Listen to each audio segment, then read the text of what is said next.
भारतीय इतिहास के पन्नों में कुछ नाम ऐसे हैं जिन्होंने अपने शौर्य, पराक्रम और बुद्धिमत्ता से अमिट छाप छोड़ी है। उन्हीं में से एक हैं जयपुर के कछवाहा वंश के गौरव मिर्जा राजा मानसिंह प्रथम। ये वृत्तचित्र आपको 16वीं शताब्दी के एक ऐसे महान योद्धा और प्रशासक के जीवन से परिचित कराएगा जिसने मुगल साम्राज्य की नींव को मजबूत करने में महत्वपूर्ण भूमिका निभाई। महाराजा मानसिंह प्रथम न केवल आमेर के राजा थे, बल्कि मुगल बादशाह अकबर के नवरत्नों में से एक और उनके सबसे भरोसेमंद सेनापति भी थे। कछवाहा वंश के लिए उनकी महत्ता अतुलनीय है। उन्होंने न केवल अपने राज्य का विस्तार किया, बल्कि मुगल सत्ता के साथ संतुलन बनाकर अपनी राजनीतिक पकड़ को भी मजबूत किया। मानसिंह का शुरुआती जीवन शाही दरबारों और सैन्य प्रशिक्षण के इर्द गिर्द घूमता है। उनके मुगल दरबार में प्रवेश की कहानी भी बेहद खास है। मानसिंह का जन्म 1550 ईस्वी में हुआ। उन्हें कम उम्र से ही सैन्य कौशल और राजनीति का प्रशिक्षण मिला। वे अपने पिता भगवान दास और दादा भारमल के नक्शे कदम पर चले।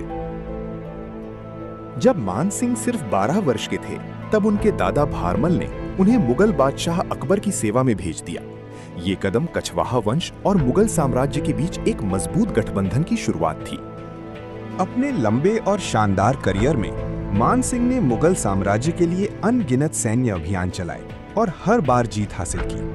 1576 में हुए हल्दी घाटी के प्रसिद्ध युद्ध में मानसिंह ने मुगल सेना का नेतृत्व किया। ये युद्ध मेवाड़ के महाराणा प्रताप के विरुद्ध लड़ा गया था और भारतीय इतिहास में एक महत्वपूर्ण मोड़ साबित हुआ।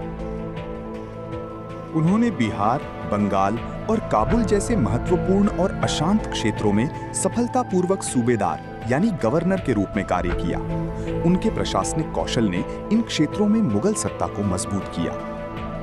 मानसिंह की सेवाओं से प्रसन्न होकर बादशाह अकबर ने उन्हें मिर्जा राजा की प्रतिष्ठित उपाधि से सम्मानित किया, जो शाही परिवार में उनके उच्च और सम्मानित स्थान को दर्शाती है। मानसिंह सिर्फ एक महान सेनापति ही नहीं थे, बल्कि एक कुशल प्रशासक और कला प्रेमी भी थे। उनके शासनकाल में कई महत्वपूर्ण प्रशासनिक सुधार और वास्तुकला के चमत्कार हुए। सूबेदारी के दौरान उन्होंने बंगाल और बिहार में व्यवस्था और शांति स्थापित की। उन्होंने राजस्व प्रणाली में सुधार किए, जिससे मुगल खजाना समृद्ध हुआ और स्थानीय जनता को राहत मिली। उन्होंने आमेर के किले में कई भव्य संरचनाओं का निर्माण करवाया। साथ ही वृंदावन में प्रसिद्ध गोविंद देवजी मंदिर का निर्माण भी मानसिंह की वास्तुकला प्रेम का प्रमाण है। मानसिंह एक गहरे धार्मिक व्यक्ति थे, लेकिन उनका दृष्टिकोण हमेशा समावेशी रहा। उन्होंने विभिन्न धर्मों के विद्वानों और कला को संरक्षण दिया। अकबर द्वारा शुरू किए गए दीने इलाही के प्रति मानसिंह ने अपनी असहमति व्यक्त की थी, लेकिन इसके बावजूद वे मुगल दरबार में सम्मानजनक स्थान बनाए रखने में सफल रहे। ये उनकी धार्मिक स्वतंत्रता और चरित्र की दृढ़ता को दर्शाता है। मानसिंह ने कला, साहित्य और संगीत को बढ़ावा दिया। उनके दरबार में कई विद्वानों को आश्रय मिला, जिन्होंने उनकी प्रेरणा से महत्वपूर्ण रचनाएं की। एक महान योद्धा और प्रशासक के रूप में मानसिंह का सफर 17वीं शताब्दी के शुरुआती वर्षों में समाप्त हुआ, लेकिन उनकी विरासत आज भी जीवित है। मानसिंह का अंतिम अभियान दक्षिण भारत में था, जहां 1614 ईस्वी में एलिशपुर में उनका निधन हो गया।